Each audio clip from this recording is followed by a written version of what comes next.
Primeiramente, em nome do Conselho, quero muito agradecer por você ter disponibilizado 1 hora do seu tempo, no meio do seu plantão, para poder vir conversar com a gente, com a Comissão de Odontologia Hospitalar do CRO do Mato Grosso do Sul, para contar um pouco da sua experiência, para poder dividir com a nossa também dificuldades que estamos vivendo neste momento. Eu vou fazer uma breve introdução do seu currículo, aí vou passar a palavra para o presidente, o Mário Baldo, tá bom? Tá joia, tá joia. Muito obrigada, viu? Agradeço o É, convite. doutora Juliana, do Hospital das Clínicas, de São Paulo, Hospital Auxiliar de Suzano, tem habilitação em odontologia hospitalar, membro efetivo da Câmara Técnica de Odontologia Hospitalar de Pacientes Especiais e do Conselho Federal do Conselho Regional de São Paulo, perdão, vice-presidente do Comitê de Bioética e doutorando em patologia oral de pacientes especiais. Tem os cursos que ministra pelo Brasil todo, de odontologia hospitalar, e eu acho que tudo que a gente vai conseguir hoje é aprender cada dia mais, e poder passar para todo mundo essa insegurança que nós estamos vivendo nesse momento, né? Passo para você, o Dr. Mário Baldo. Um beijo, Ju. De verdade, reiterar o nosso agradecimento pelo Conselho Regional de Odontologia do Mato Grosso do Sul.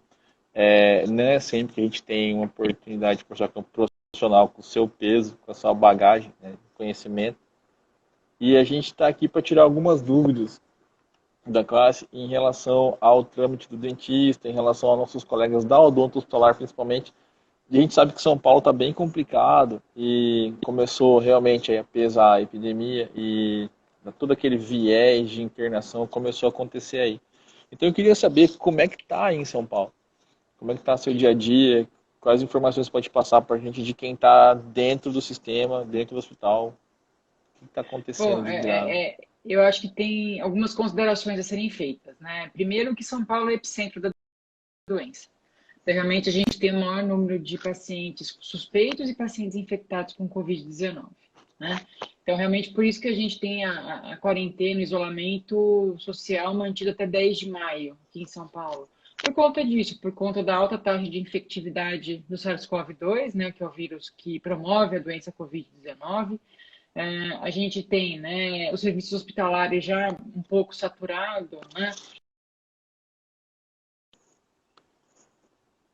Ah, saiu. Espera só um pouquinho que a Ju saiu. Como é que eu chamo de volta? Ela saiu.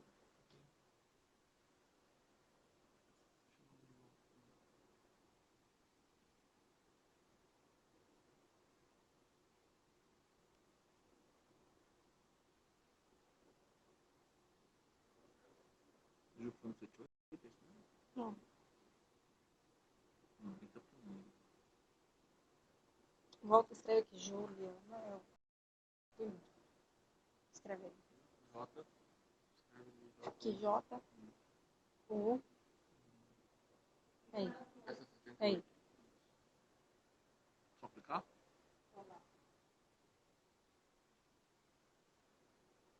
Vai, será que ela voltou? Pronto, Ah, é. o vídeo tá travando, aí quando trava o seu eu caio, eu tenho que ficar voltando, Ah, tá. tá? Não, mas tudo Ente- bem, a gente fica te chamando. É, hoje o que que a gente tem? A gente tem, vocês estão me ouvindo bem? Só faz um Sim, eu tô positivo ouvindo quem você. tá me ouvindo, Tá quem tá no ótimo. vídeo. É que eu recebi um som está baixo, só confere para mim aí, gente, quem tá ouvindo. Tira os comentários, pediram para tirar os comentários, acho que para ver o vídeo completo. Assumir. Sim, sim, sim.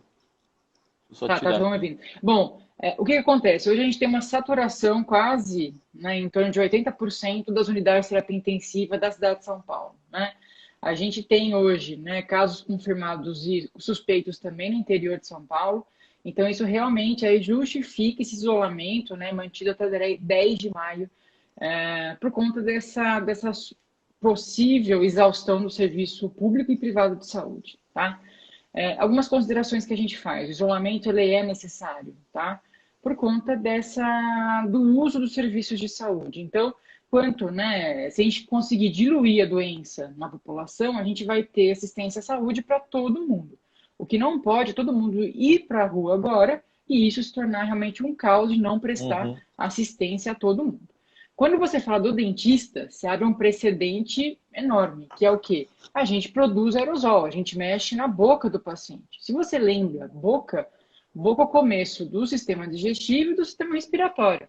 Então, por mais que a gente, né, aspire, o paciente degluta, sempre vai ter vírus presente na cavidade oral, tá? Então, realmente, quando você pensa na odontologia, no tratamento odontológico, na nossa proximidade em atender o paciente, realmente a gente tem alto risco de infecção, mas também a gente tem alto poder de infectividade. A gente pode estar carregando o vírus aí e também contaminar os pacientes. Então, e não só isso, né? Um atendimento que não for feito padronizado, eu acho que realmente a gente pode estar também, possivelmente, aí infectando os pacientes e também a parte da equipe auxiliar, toda a equipe que está prestando assistência com a gente, né? É só clicar, tem um comentário aqui embaixo, tem 3 pontinhos. Clica nos 3 pontinhos. O povo e não você... tem muita habilidade. 3 pontinhos. Isso, aí coloca ausentar comentários. Foi. Aí, pronto. Depois a gente libera e volta, é mais fácil. Certo? Então, essa é a grande impressão que a gente tem. O que é o nosso... O que a gente quer hoje? Na verdade, a gente quer que os procedimentos sejam feitos com segurança, né? Então, a gente adequou alguns protocolos de atendimento. Quando a gente fala de hospitalar, né, a gente está acostumado com hospitalar, a gente sempre esteve acostumado com infecções respiratórias. Então, teve, né, o HN1, gripe aviária, tuberculose. Então, a gente sempre teve presente... É nosso dia a dia. Realmente é o nosso arroz com feijão. Então, quando você fala de infecção respiratória, o dentista que está dentro do hospital tem uma dimensão maior, né, do que o dentista que faz apenas consultório. Agora a gente chegou numa condição que a gente vai ter o quê? Pacientes assintomáticos, ou seja, que não tem sinal e sintoma nenhum, né, mas que podem ser portadores do vírus, e pacientes sintomáticos, COVID positivo, né, a gente tem que lembrar disso também, que podem ir ao consultório dentário com urgência ou emergência odontológica. E aí cabe a gente se preparar de forma adequada para atender esse paciente, né? Uma das perguntas acho que são esses questionamentos que a gente tem que fazer, né? Isso que eu ia comentar. Eles estão falando muito em relação a isso aí. O paciente que está assintomático, que a gente está atendendo ele em consultório. Como proceder? Quais protocolos? Hoje a gente parte... publicando muita coisa, muita normativa. O que a gente tem é o seguinte, a gente tem poucas publicações na área odontológica ainda, tá? Porque os grandes grupos que atenderam pacientes, a gente não sabe, né? Se o paciente era muito grave, o dentista nem chegou a avaliar esses pacientes, ou se realmente não foi nada visto que fosse uma coisa fora do normal, né? Mas as publicações elas estão acontecendo agora, principalmente referente ao consultório odontológico. Então, a gente já tem publicação na ortodontia, já tem publicação na endodontia, já tem uma publicação na cirurgia. Então, a gente já tem algumas publicações na literatura que correlacionam dentista, né, com a parte do Covid-19. Ótimo. O que a gente relaciona hoje? Como a gente tem um grande número de pacientes suspeitos e pacientes confirmados, hoje no consultório eu tenho que levar em conta que todo paciente que senta na minha cadeira, ele é um paciente Covid positivo. Por quê? Porque ele pode estar sendo portador, carregando o vírus, mas não ter sinal e sintoma nenhum. E ele ser realmente uma porta de infecção para outros pacientes que vão assentar logo a seguir na minha cadeira. Ou até para mim auxiliar, para a equipe da limpeza, para a equipe que presta toda a parte auxiliar. Então, a gente tem que ficar realmente muito esperto em relação a isso. Então, por exemplo, é que nem os pacientes, né, que a gente fala, os pacientes portadores do vírus HIV, os pacientes hepatite C, os pacientes hepatite B. Né? Todo paciente, por mais que ele não declare na anamnese que ele é portador de um vírus, a gente tem que considerar que ele seja portador de um vírus. Isso é biossegurança. Vai entrar a mesma história agora com relação ao Covid-19.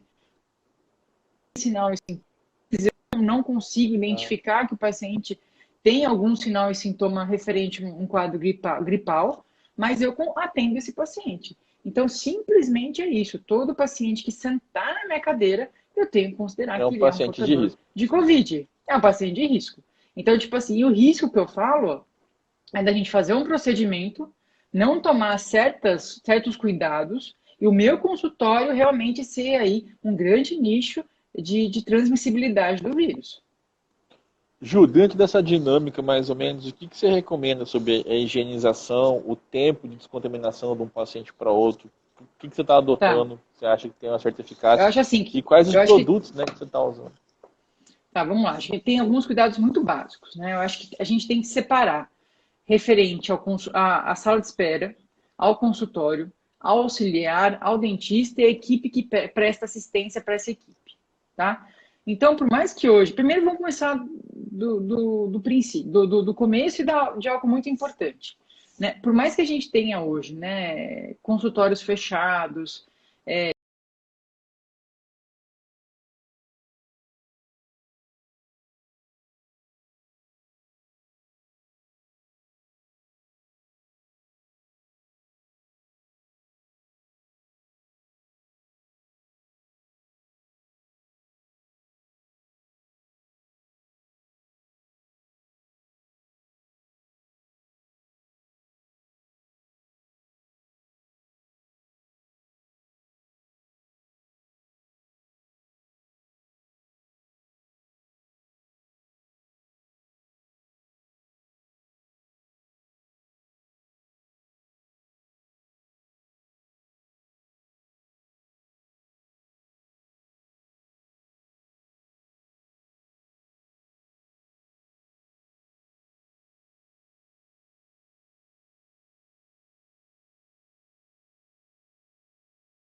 ter a máscara N95, tá? Por quê? Porque você não pode, por conta desse risco de saber se o paciente ele é portador ou não, ou transmite o vírus, eu tenho que dar segurança para o colega, tipo dentista, e também para o auxiliar e para o paciente. Então, hoje, a recomendação seria atender qualquer paciente utilizando máscara N95, tá? Uma coisa que a gente pega muito hoje é a parte do suprimento. Eu não tenho máscara N95 para todo mundo. É isso que eu ia Porque falar. A gente está tendo uma falta de EPI a gigantesca gente aqui. não só isso, não é só Não está máscara comprando. N95, é avental descartável, é É produto EPI. de higiene já, é viseira. Então, tipo assim, hoje a gente tem limitações da nossa atuação perante a presença de suprimentos, de EPIs, tá? O que a gente diz? O ideal seria atender com máscara N95. Então, eu recomendo a todos os dentistas que estão fazendo consultório que usem máscara N95. Tá? A gente tem alguns estudos na literatura que saíram há 15 dias atrás, teve um que saiu essa semana, falando que, por mais que a gente, a distância mínima entre as pessoas é de 2 metros, ok. Mas esse estudo que saiu na New England, agora, de 2, 3 dias atrás, fala que ele pode ser encontrado a 4 metros de onde está o paciente. E aquela questão, a gente faz aerosol, por mais que a gente tenha, né? Mas eu vou abrir a janela do meu consultório, eu vou abrir a porta, esse ar vai circular, né? O vírus realmente ele permanece no ar aí por um tempo. Então, por isso que é importante a gente usar a máscara N95. E a máscara tem uma coisa super importante. Quem usou sabe como que é desconfortável usar a máscara N95. Ela mexe no corpo, ela mexe no rosto de acordo com o movimento que você faz de corpo. Tá? Isso já está publicado na literatura também. Então, o que a gente tem orientado? Homens, tirar a barba, porque isso, a barba Ah, diminui o isolamento. Tá? você não vai me Mulheres, não. reconhecer por causa disso. Tive que tirar isso aqui. Tô parecendo um cururu pelado. Mulheres Ridículo. não pode usar maquiagem, não pode usar base, pó, né? E o que a gente tem Adereço, recomendado? adereço zero também, né? Brinco não, Não, aliança não, nada. não, o relógio não. O mais importante é falar pouco durante o atendimento odontológico. Tem um estudo da enfermagem, tem um estudo recente da enfermagem que fala que a máscara, ela se desloca no corpo com o movimento da fala, tá? Então, é o treinamento de você paramentar, é o treinamento para você desparamentar da máscara e é também o movimento, principalmente eu que falo muito alto e articulo muito as palavras, é aprender a falar de boca fechada. Porque a máscara, ela anda. E isso foi uma coisa que aconteceu, que eu atendendo com a minha auxiliar, a gente se paramentando, porque a gente faz paramentação em dupla. Uma para se paramenta, a gente checa a paramentação visual, depois eu me paramento, ela checa a minha paramentação, e aí a gente chama o paciente para atender. A paramentação é a mesma coisa, eu desparamento, ela observa, ela desparamenta, eu observo, porque a dupla checagem realmente hoje leva a grau de menor índice de infectividade. Também está na literatura isso, tá? E a gente atendendo, eu conversando com ela, e a gente conversando, eu falei assim, nossa, mas minha máscara está mexendo. Ela falou assim, como assim? Eu falei, eu senti minha máscara deslocar na fala. Eu falei, pode ser uma encarnação minha. A gente chamou, atendeu o paciente, depois eu sentei na literatura e a gente achou um artigo que fala que a máscara N95, ela se movimenta de acordo com movimentos bruscos do corpo, porque você mexe o tronco, tá? E a região do pescoço. E também você movimenta a máscara em relação à fala. Então, isso é uma coisa que nunca ninguém falou para você, não falou para mim. Eu uso máscara N95 há 18 anos.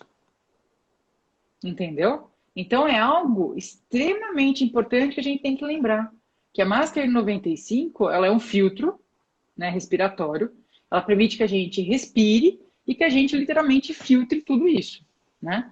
Então, eu acho que é algo extremamente importante para a gente fazer algumas considerações a respeito disso. E, claro, isso é da experiência clínica da gente, mas também é da literatura. Então, eu acho que é algo para a gente pensar, principalmente quando a gente fala de protocolos odontológicos, não só dentro do hospital, mas também dentro do consultório. Né? Então, isso não é só uma preocupação do dentista, isso é uma preocupação da equipe inteira. Então, quando você pega médicos não intensivistas... A gente até se policia muito em relação à paramentação e à desparamentação correta. Tem alguns estudos saindo agora falando que é o momento que o profissional corre mais risco de se contaminar durante a paramentação. Mas olha, quando você pega artigos de medicina não intensiva, ou seja, médicos que prestam auxílio às equipes de medicina intensiva, o principal que eles sempre tocam, né, o principal assunto é medo de se infectar no atendimento dos pacientes COVID. Isso então não é só do dentista, isso é de toda a equipe que presta assistência. E todos esses artigos falam da paramentação, da desparamentação, da dupla checagem entre os profissionais. Então, um se paramenta, o outro checa. Na desparamentação, um se paramenta e outro checa. O mais importante, por mais que o procedimento seja corrido, a desparamentação tem que acontecer com calma. Então, aquela história de você tirar tudo, né? Você tira avental, você tira a luva, você tira o avental, você tira o face shield, você tira óculos, você tira a touca para depois tirar a máscara. Esse passo a passo tem que ocorrer de forma muito tranquila, tá? Então, é algo que a gente tem que pensar a colocar na nossa rotina, para que realmente a gente faça aí um atendimento seguro para a gente, para o auxiliar e para o paciente também. Tá? Então, são algumas considerações que a gente faz, que quem vive só está fazendo hospitalar, porque sempre viveu com paciente com isolamento respiratório, e agora esse isolamento está chegando, né? Essa realidade está chegando nos consultórios. Gil, só para fechar essa parte da N95, a gente é muito bacana, realmente eu não sabia de ficar falando, eu vou ter que ser um pouquinho mais sério durante minhas condutas clínicas, que eu sempre tenho o costume de interagir muito com o paciente e com a equipe, mas alguns colegas perguntaram em relação a como armazenar ou guardar a N95, como você tira ela, eventualmente se você vai atender por um período de tempo gigante e você precisar se deslocar e deixar ela em algum lugar, tem como armazenar ela, tem mecanismo de tirar... Tem forma de colocar, tem a forma de tirar e tem como armazenar, né? A N95, a gente sempre achou que a N95 fosse descartável, usou uma vez e joga fora, né? Todo mundo acreditou nisso. Mas quando você fala de suprimentos de EPIs, isso realmente muda um pouco a nossa realidade. Então, a gente vai ter que tirar essa máscara de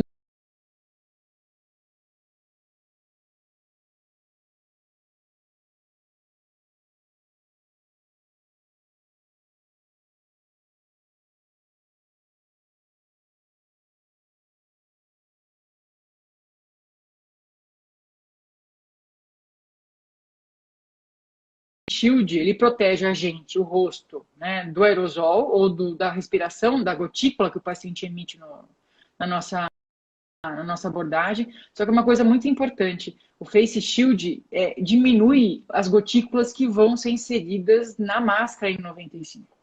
Então, quando eu retirar e eu colocar, eu vou ter menor risco de contaminação, porque o Face Shield me protege até região aqui de início de tórax. Do colo, né? Do tórax para baixo. Então, é a melhor associação, então. É a melhor associação. O Face Shield. É o Face Shield que tem. Quando começou essa história do Covid, a gente do HC, a gente fez uma compra de Face Shield. A gente se adiantou, falou, olha, acho mais fácil comprar o Face Shield, a gente adquirir, para que a gente tenha uma assistência segura. Então, a gente adquiriu. Depois vieram na internet várias formas de confecção de Face Shield. Então, eu acho realmente importante. E também acabou bem rápido, né? Foi um insumo que acabou bem rápido. Ter no consultório Face Shield por conta disso. Proteção, né? Claro, óculos de proteção, máscara, Face Shield. Depois tirar e realmente fazer isso. Como é que os colegas higienizariam e armazenariam esse Face Shield? O ideal seria lavar com água e sabão, depois aplicar álcool 70, fazer a desinfecção com álcool 70, tá?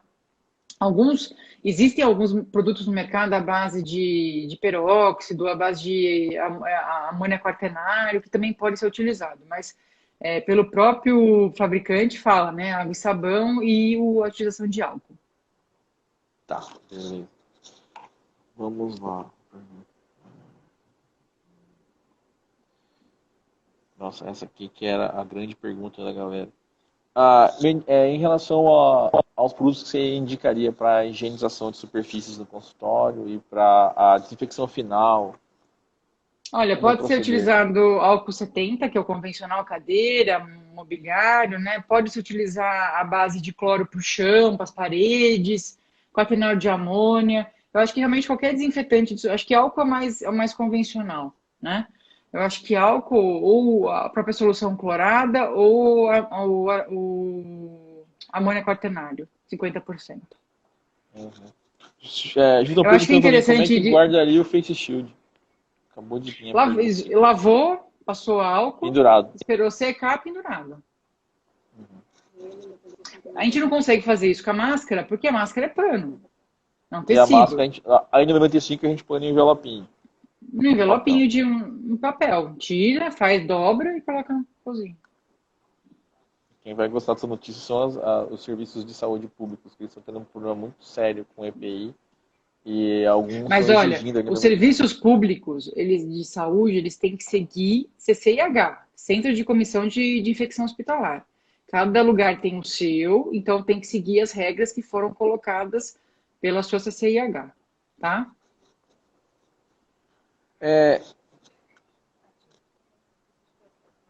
Eu vou ativar um pouquinho esse comentário, tem mais umas perguntas. Só um momento. Ativar comentário. Fica bem no seu olho. Mas tudo bem. É que eu tô... Não, é que pra mim também, quando eu vou falar, tá bem desconfortável, porque eu tô olhando aqui, fica bem na linha. Em relação à teleodontologia, tem um projeto da deputada federal Patrícia Ferraz, e ela está considerando a proposta de teleodontologia como uma forma de amparar o paciente nesses intervalos de isolamento. O que você acha? Qual que é a sua opinião em relação a isso? Eu acho que a grande história é o seguinte, a gente tem que seguir outras áreas que nos ajudam. Por exemplo, a medicina. Quando começou a pandemia, o CFM publicou uma normativa, uma resolução. Então, resolução, ele não vai ser inserido no Código de Ética, tá? Ele entra como uma normativa para um período determinado. Então, o CFM colocou isso como uma resolução, tá? De que era possível fazer a teleconsulta, né, através de WhatsApp ou por vídeo. A gente já tinha comentado isso no CRO de São Paulo a respeito de possíveis teleconsultas, tá? Então a gente veio, né? Eu acho que a gente veio aí nessa mesma linha, de realmente amparar o paciente que tem dor, que tem infecção, né? Isso é uma possibilidade. Então, realmente, se esse projeto de lei foi aprovado, foi sancionado, realmente vai ser de grande conquista para a odontologia. Mas é aquela história, é uma resolução, ela tem poder de código, de ética, de aplicação, mas ela não vai ser uma questão para a vida, para os próximos, Não para o período não vai ser todo. uma, Não vai ser não vai ser uma definitivo, não vai ser situação algo definitiva. permanente, tá? Então a gente tem que pensar muito bem nisso. Mas eu acho que nesse momento pode ser uma grande saída para a gente ajudar o paciente no contexto odontológico. Ju, tem algumas perguntas que são bem parecidas, eu vou meio que fundir elas pelo tópico. Em relação ao uso da clorexidina e da oxigenada, do peróxido, para bochecho em paciente. Porque a gente teve alguns artigos saíram depois daquele boom do peróxido e alguns pacientes realmente tiveram irritações de mucosa com o uso dele. Tá. Então, fica na clorexidina, vai para o peróxido, qual que é a diluição? Eu acho assim, a gente teve artigos que publicaram em relação ao peróxido, a gente tem algumas normativas que também foi utilizado, sugestão, na verdade, de uso do peróxido, mas se você usar, se você pegar artigos referentes ao poder biocida, tá? Ou virucida, do peróxido ou do PVPI, eles não têm esse poder virucida nem biocida, tá? O que eles têm, na verdade, né? Então, na verdade, não tem evidência científica sobre isso. Então, o que a gente está orientando, claro, e se o profissional for assumir, né, falar, não, eu quero que meu paciente faça bochecho com peróxido de hidrogênio, que ele não exclua os EPIs, tá? Uma coisa não elimina a outra. Então, se ele quer continuar fazendo bochecho com peróxido no consultório, se ele se sente seguro com isso, na verdade, o que vai dar segurança para ele é o uso do EPI. Máscara N95, óculos, viseira, aí sim. Caso contrário, né, o bochecho realmente não faz uma eliminação de 100% do vírus em cavidade oral. Lembrar que a cavidade oral ela está sempre contaminada pelo processo de respiração, pelo sistema respiratório. Tanto via aérea superior como via aérea inferior. Tá? Então, aquele profissional que adequar, eu quero fazer o bochecho com peróxido no meu consultório. Primeiro, usar EPI mesmo fazendo bochecho, tá? Porque ele não tem evidência científica que ele é eficiente, tá? Segundo, não me usa cuspideira. A gente já conversou sobre isso, assim, a minha opinião a cuspideira no consultório, ela fica como se fosse um vulcãozinho. Por quê? Sim. Ela sempre tem o ar contaminando o ambiente. Então, eu já orientei alguns colegas já em vedar a cuspideira com Rolofac. Isso, eu peguei Magipac e coloquei em cima da cuspideira. Por quê? O paciente vai fazer um bochecho, aspira o paciente com sugador.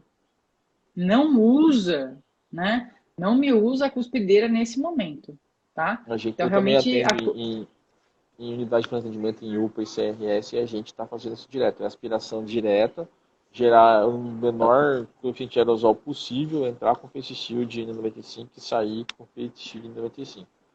Assim, e a gente tem observado que a população tem os mais de idade, não, eu quero cuspir, não vai, é só com sugador full time na boca do paciente, justamente para prevenir. Eu acho assim, que nesse momento, não é que a gente vai sair dos consultórios, a gente vai para os consultórios, porque a nossa função é atender a população, tá? Primeiro. Segundo, mas é o momento de produzir menos aerosol possível, tá? Então, qual que é a produção de menor quantidade de aerosol? É evitar os bochechos, é evitar alta rotação, é evitar o uso da seringa tríplice. Então, realmente, são algumas questões do nosso dia a dia que a gente está acostumado. Você pega o alta rotação, já pega a seringa, já faz aquele, né? Já coloca jato de água com ar na boca do paciente, faz o aerosol. Então, agora, a gente vai continuar atendendo os pacientes, só que vai na tentativa de fazer menor quantidade de aerossóis a respeito de você diminuir a contaminação do ar que está presente na sala clínica, tá? A gente tem alguns questionamentos sérios aqui em relação ao processo de serviço, por exemplo, na ausência de EPI. Alguns hospitais estão tendo dificuldade em adquirir, está tendo ainda mais máscara, os jalecos, a gramatura, né? Jalecos com gramatura 40, que são mais espessos, eles são realmente mais protetivos. Se você está funcionário trabalhando, independente do seu vínculo, com unidades que têm o CCIH e hospitais que têm essas comissões, e mesmo assim eles não conseguem prover o profissional com os EPIs, como que um profissional desse deve proceder? Eu acho que vale uma conversa com o superior, né? Eu acho que aí vale uma conversa, né? Realmente colocar toda essa questão. Eu acho que aí é difícil dizer, tomar um posicionamento, né? Mas acho Meu que meio vale travou. mesmo, eu acho que vale mesmo uma Ah, tô conversa com o travado nesse superior e ponto. com a equipe, né? E realmente saber o que que é importante nesse momento ou não, Agora tem... né? Tem alguns colegas perguntando se tem que colocar jaleco no paciente ou só o campo já resolve. O que acontece? O que a gente tem sugerido é cobrir a cadeira, então, como se fosse um isolamento de contato, né? O contato é o paciente já vem infectado para o consultório. Então, cobrir com campo a cadeira, o mobiliário, né? Toda a parte dos periféricos, a fim de você diminuir essa contaminação dos aerossóis nesse equipo, tá? No paciente pode ser o campo mesmo, né? Não precisa cobrir o paciente, né, com tudo, mas o ideal seria cobrir o mobiliário, a cadeira, por conta da desinfecção depois, porque você espera o tempo de sedimentação, recolhe todo o TNT, claro, você vai ter aumento do gasto de campo, você vai ter aumento de recolhimento de lixo hospitalar, né? Uhum. Porque esse TNT ele vai para o lixo hospitalar, não vai para o lixo comum, ele vai para o lixo infectante, tá? Então, realmente é isso. Ô, gente, A tá gente fazendo uma pergunta. estava... Deixa eu só fazer uma pergunta questão minha. Quer fazer Janta. quero fazer o bochecho com peróxido. Ok. Ao invés de comprar o peróxido 10 volumes, pede para o mesmo dinheiro que você vai gastar com peróxido 10 volumes, vai na farmácia de manipulação e manda manipular 1%. É mais fácil do que a gente tentar diluir no consultório, né? Mas bato ainda na tecla. O uso de peróxido de hidrogênio não exclui o uso de EPIs, tá? Então, uma coisa não anula a outra, por favor. Qual o tempo de Em relação... sedimentação? Isso... Deixa eu só fazer a pergunta aqui, tá uma atrás da Continue. outra. Qual o tempo de sedimentação? Olha, não existe na literatura nenhum artigo que fale sobre espera em sala clínica, principalmente para dentista ainda, tá? O que a gente tem sugerido é o seguinte, pelos artigos, né, fala que o vírus fica 3 horas no ambiente.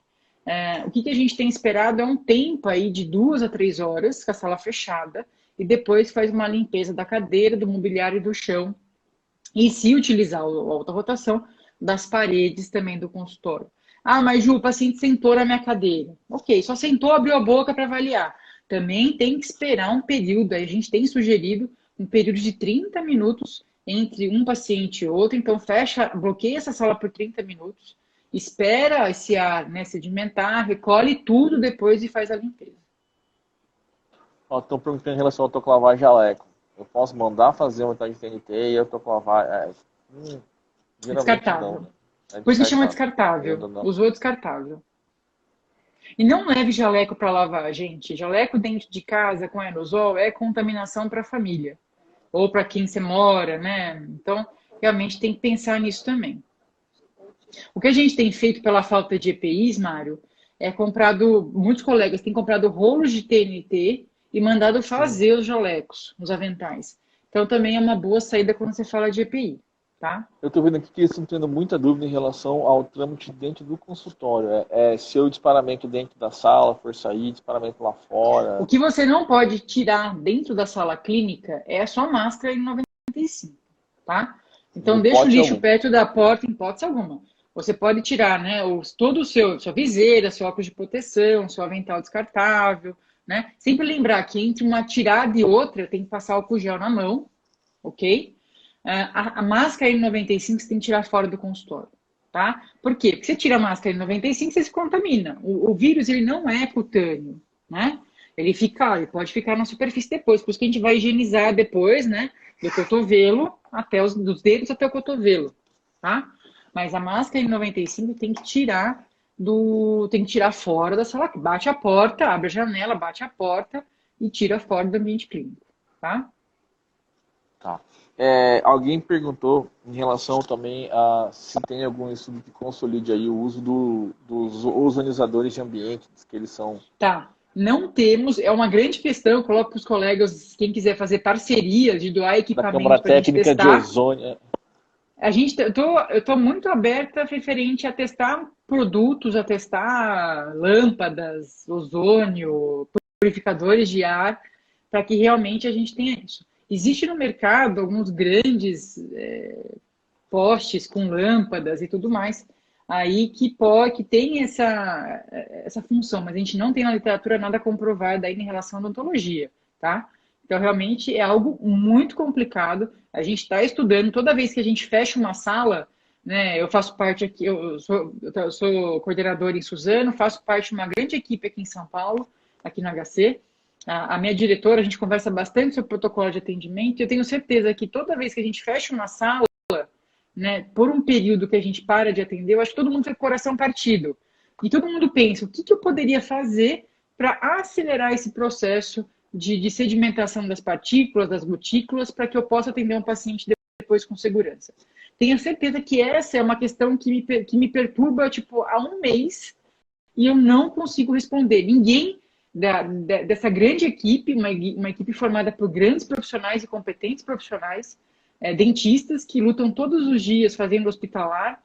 Aqui o atendimento de São Paulo, que é gerenciado pela minha diretora, realiza por ano 40 mil atendimentos odontológicos a pacientes especiais com comprometimento sistêmico, né? E realmente essa equipe que eu tenho muita honra de fazer parte, muito orgulho de fazer parte, eu tenho certeza que a gente tem se empenhado ao máximo nessas respostas. E a gente tem algumas respostas já. Mas essa de você descontaminar ar, descontaminar ambiente, a gente não tem essa resposta ainda. E tem a colega colocou na tela agora, pulverizar e pouco.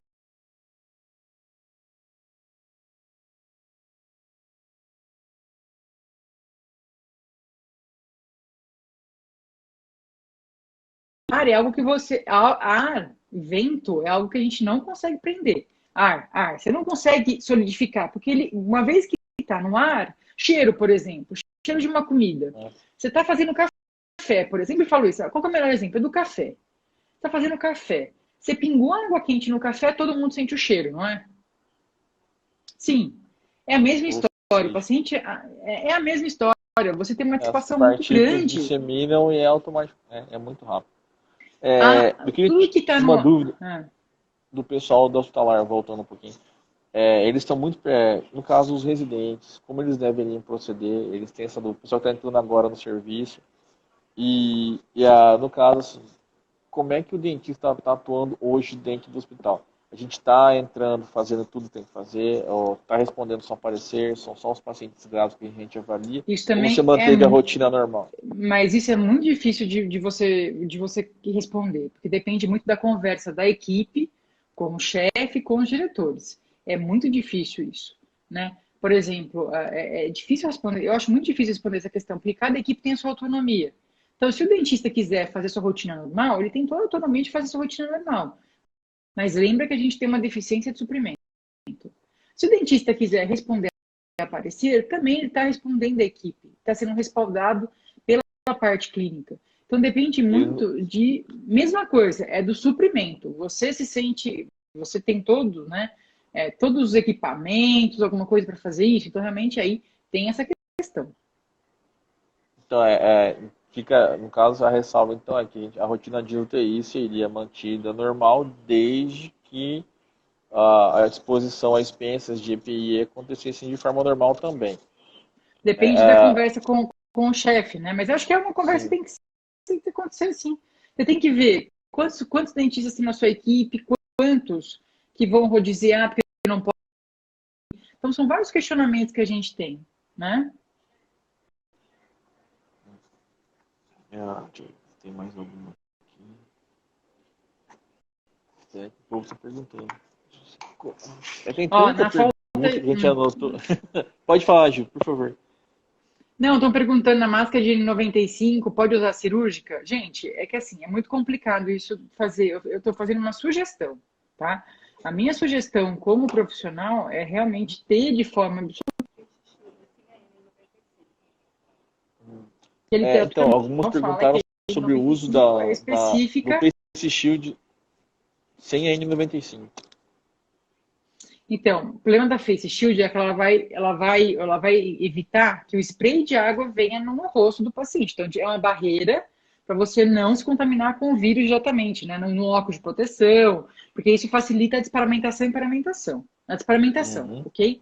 Então, da parte de filtração respiratória, ela não ajuda. Isso é uma barreira, não é uma máscara de filtração.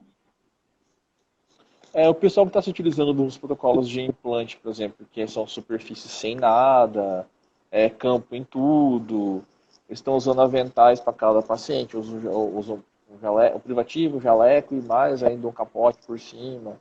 É exagero ou está correto? Pode proceder dessa forma? Olha, e alguns a estão questão é usando a essa seguinte, conduta pré-operatória para atender cada paciente. é a mesma história. É necessário fazer implante agora? Eu acho que esse é o grande questionamento, né? É realmente necessário fazer o processo de implantodontia agora? Né? Porque, querendo ou não, mesmo sendo implante, né? Você faz uma pequena incisão, faz uma perfuração, essa perfuração tem água. Tem uma velocidade e forma aerosol. A mesma história. Se o colega quer manter, fazer o consultório dele, ele tem autonomia para isso, né? Mas tem que cumprir isso direitinho, né? Então, usar N95, Face Shield, avental cirúrgico, avental descartável, tudo isso. Ju, tem uma pergunta aqui que a gente estava discutindo internamente. Ela é uma pergunta meio chata até, mas eu gostaria de saber a opinião realmente de quem trabalha na área para a gente meio que consolidar um senso comum. Em relação a algumas entidades, os serviços estão prescrevendo o tampão orofaríngeo. Assim, a gente sabe que o paciente está na UTI, ele está com o cuff insuflado. Isso é realmente necessário? Ou é Olha, mais uma medida de pânico? eu não tenho Eu experiência também sobre não tenho isso. contato nem experiência com tampão Não. orofaríngeo. A A gente sabe gente que o não paciente é está da entubado com nossa, a cuff insuflado. não é da nossa conduta fazer isso. Então, não sei opinar. Mas é a conduta, é aquele negócio, é o protocolo de cada equipe, né? Se a equipe acha que tem que fazer, então é a conduta de cada um. Mas eu não tenho experiência com isso, também não realizo o procedimento de tampão orofaríngeo, né?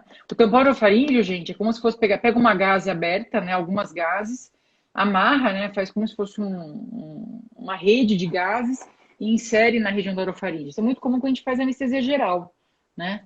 É muito comum. Então, o pessoal que faz especiais ou faz bucomaxila faz tampão orofaríngeo. Mas alguns grupos de Geralmente UTI fazem também intervenção o cirúrgica tampão. se você vai Faz. internar o Faz, paciente, mas você vai fazer procedimento. a rotina, a minha Mas rotina não é no fazer leito, tampão não. orofaríngeo. Não.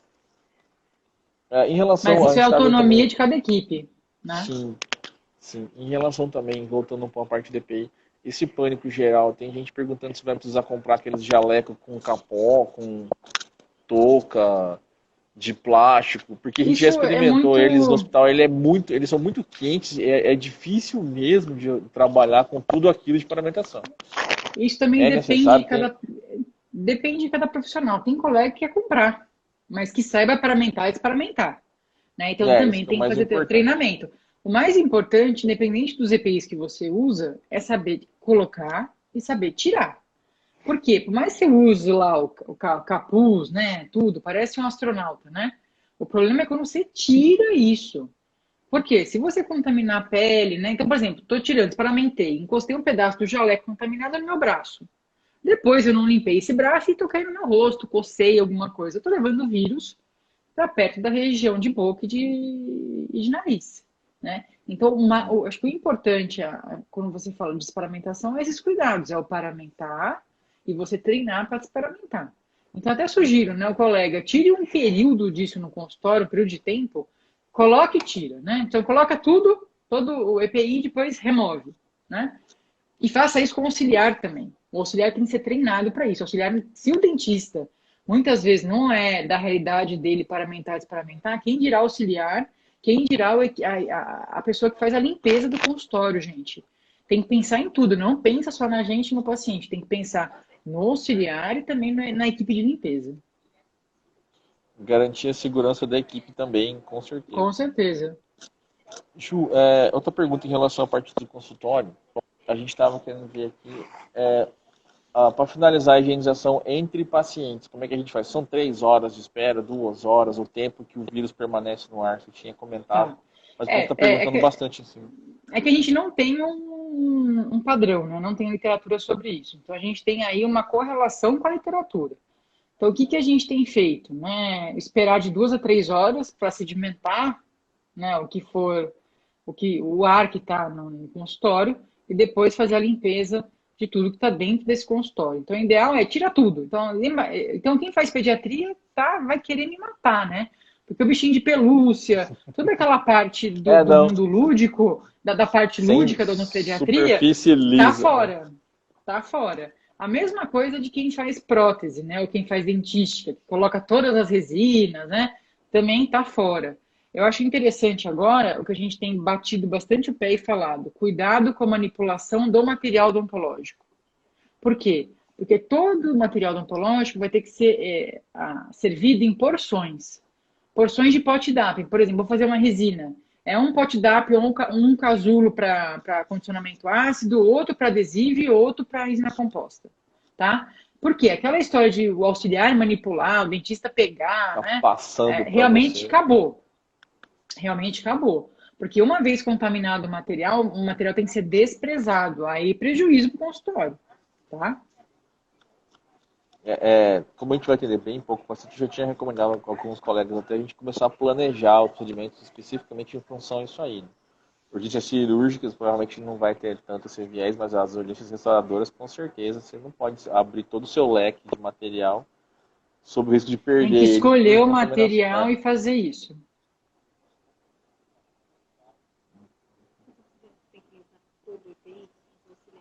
Estão perguntando aqui, essa também. É que na realidade eles perguntam a mesma coisa, só que tem que migrar o tópico, assim, para não. Mário, toma cuidado que daqui a pouco fecha a live, então, tá? Acho que tem mais, eu acho que tem mais 10 minutos. Já me avisaram, já. Eu tô com uma equipe técnica, agradecer a toda a equipe do CRO, nossa presidente Silvânia Silvestre, que proporcionou tudo isso aqui. E eu tô com todo o staff do CRO para me acudir aqui, porque eu sou meio mocorongo para live. Se não fosse a Rafa e você me acudir, provavelmente ia ficar... Não tem essa dinâmica tão prestativa, assim, tão moderna. Elas estão perguntando de novo, no caso das auxiliares, que de repente a preocupação delas surgiu nesse caso. Se a auxiliar, depois que terminou, ela vai limpar o seu consultório com todo o EPI, tudo completo. Se seria interessante você fazer alguns POPs operacionais para as auxiliares desinfectar o seu consultório, ou se você vai participar, supervisionar isso aí. Eu acho que é interessante fazer um descritivo e treinar. Então, descritivo, né? O que passo 1, passo 2, passo 3, passo 4. Escrever, deixar impresso e treinar. Não adianta. Até a gente a treinar. Quantas vezes eu coloquei e tirei a máscara? Tirei e coloquei. Falo, se movimenta, olha de novo. Treina, tira e coloca. Põe um óculos, vê se tem escape, volta. A gente faz muito disso, né?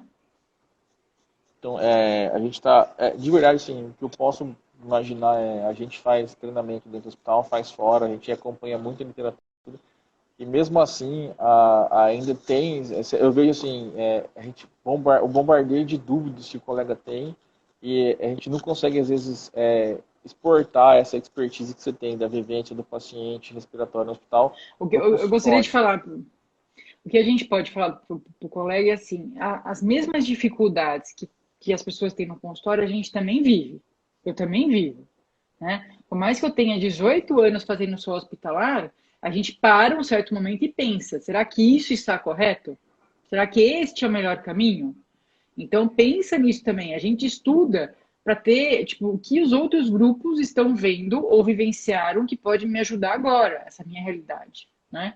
Então, realmente, é algo que a gente tenta trazer para o colega no sentido calma, né? Este momento eu tenho que ser muito objetivo no meu atendimento. O que eu tenho que fazer no consultório? Urgência e emergência. Ju, mas vou fechar meu consultório? Calma, é só neste momento, tá? Por quê? Porque a gente tem um grande risco de contaminação. E isso é muito visível nessa quantidade de pacientes que a gente tem na população de São Paulo. Então, se você olha aí, e um paciente, né, no começo pode infectar 2, de 1 passa para 2. E hoje, essa proporção pode ser de 3 pacientes até 8 pacientes. dependendo do contato que o paciente tenha. Então, gente, é algo muito importante. E o consultório, se você pensar, se o paciente sentou no consultório, sentou, abriu a boca, ou tocou, né, tossiu lá fora e pôs a mão na cadeira odontológica, no braço da cadeira, contaminou. Então, realmente é algo que a gente tem que ficar muito atento. Então, primeiro, calma, né? Segundo, segurança para você e para sua equipe. Terceiro, selecionar bem o procedimento que tem que ser feito, né? Quarto, se atentar ao que você tem que fazer. Fechar a cuspideira, não fazer aerossóis, ter esse tempo entre um paciente e outro, né? E tudo que eu estou falando não é porque eu estou falando, porque a Juliana falou isso, não. É uma sugestão, é recomendação. Pode ligar o ar-condicionado? Pode. Tem alguém perguntando já várias vezes. Pode, Várias vezes. tá? Mas tem que depois, se possível, abrir a janela. Se não tem janela, tem que esperar. De qualquer forma, tem que esperar essas 2 horinhas para sedimentar o ar. Mas isso é uma correlação. Não existe nada científico que fala, é 2 horas, são 10 horas, são 15 horas, é um paciente por dia. Não existe nada disso. Então, por isso que eu falo, às vezes a gente vem aqui nas redes sociais para pedir, né? Um colega que tem intenção de fazer pesquisa, faça e descubra isso. Me responde a minha pergunta. Quanto tempo de forma segura eu tenho que fechar o consultório, esperar sedimentar para fazer minha limpeza de forma segura? Tá? Então, essa é uma questão que eu coloco. Que a gente está tentando estudar, mas a gente não consegue chegar a gente não consegue, né? Por mais que a gente pare, pense, a gente até bola alguns protocolos, né? Equipe sempre, não, vamos fazer isso, não, vamos atrás disso, tem luz, tem ozônio, tem cloro, vamos borrifar. Mas tudo tem que ter realmente alguma linha de raciocínio para isso. Ju, eu vou tomar a liberdade de agradecer em nome do CRO Mato Grosso do Sul, da doutora Silvana Silvestre, da vice-presidente doutora Maisocamo. A nossa comissão estava com uma agenda bem interessante para desenrolar no decorrer desse ano, mas em virtude dessa pandemia a gente deu uma congelada no serviço. Mas a doutora Aline estava acompanhando, a Aline Seco, que ela também trabalha no TT do Hospital Universitário aqui. O Bruno Schima, lá de Dourados, também atuante. A doutora Carolina Lili trabalha junto comigo na prefeitura, né, e também na comissão. A doutora Janaína, que é a chefe da cabeça e pescoço do Hospital Universitário, também a gente agradece imensamente. A Carolina Lili já foi. A doutora Carla também está na Unimed, atuando dentro do hospitalar também, e é um dos hospitais também que sabidamente tem pacientes Covid.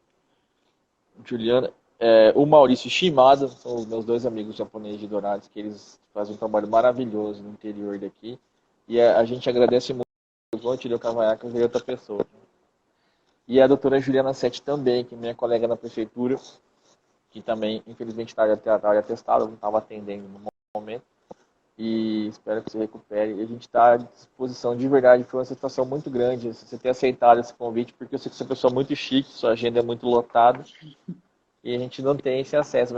E eu só encontro com você nos eventos do CRO. Só no evento, pior que é. Só nos eventos. Então se encontra em evento.